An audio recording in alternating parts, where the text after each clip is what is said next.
Wednesday morning லஞ்சுக்கு one pot rice ready பண்ணலான்னு சொல்லி வெஜ் ரைஸ் மாதிரி ட்ரை பண்ணேன். அது தக்காளி சாதம் மாதிரி ஒரு டேஸ்ட்டில் வந்துருந்தது. ஓகே, எது மிஸ் பண்ணேன்னு தெரில.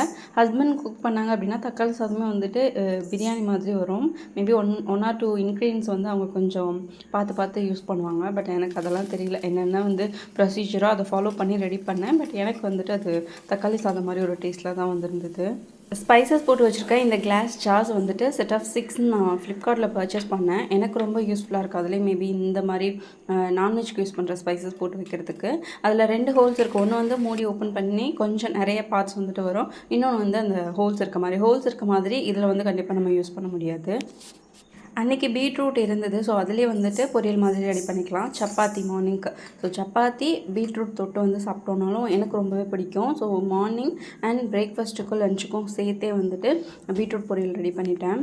சப்பாத்தி அண்ட் பீட்ரூட் காம்பினேஷன் யாருக்கெல்லாம் பிடிக்கும்னு கமெண்ட் பண்ணுங்கள்.